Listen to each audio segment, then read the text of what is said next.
Chapter 33.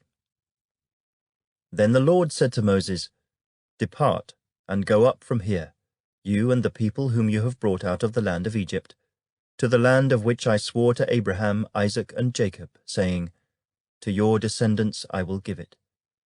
And I will send my angel before you, and I will drive out the Canaanite, and the Amorite, and the Hittite, and the Perizzite, and the Hivite, and the Jebusite.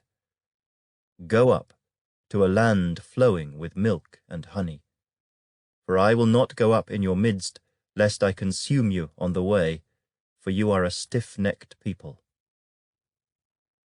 And when the people heard this bad news, they mourned, and no one put on his ornaments. For the Lord had said to Moses, "Say to the children of Israel, You are a stiff-necked people. I could come up into your midst in one moment and consume you. Now therefore, take off your ornaments, that I may know what to do to you." So the children of Israel stripped themselves of their ornaments by Mount Horeb. Moses took his tent and pitched it outside the camp, far from the camp, and called it the Tabernacle of Meeting. And it came to pass that everyone who sought the Lord went out to the Tabernacle of Meeting, which was outside the camp.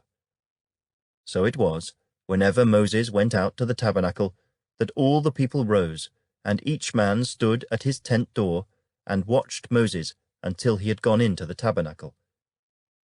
And it came to pass, when Moses entered the tabernacle, that the pillar of cloud descended and stood at the door of the tabernacle, and the Lord talked with Moses.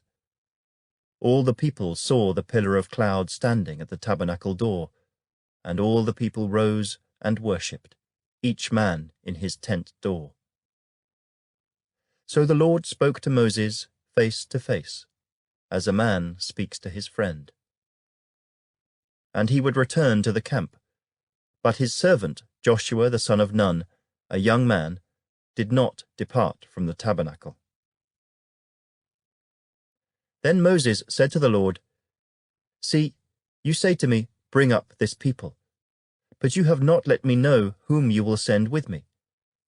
Yet you have said, I know you by name, and you have also found grace in my sight. Now therefore I pray, if I have found grace in your sight, show me now your way, that I may know you, and that I may find grace in your sight. And consider that this nation is your people." And he said, "My presence will go with you, and I will give you rest." Then he said to him, "If your presence does not go with us, do not bring us up from here. For how then will it be known that your people and I have found grace in your sight, except you go with us? So we shall be separate, your people and I, from all the people who are upon the face of the earth."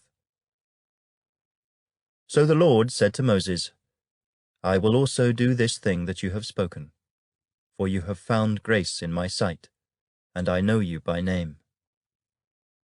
And he said, "Please, show me your glory."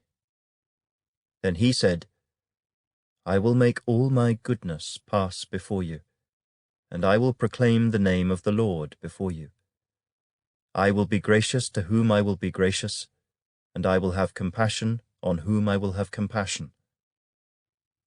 But, he said, "You cannot see my face, for no man shall see me and live." And the Lord said, "Here is a place by me, and you shall stand on the rock.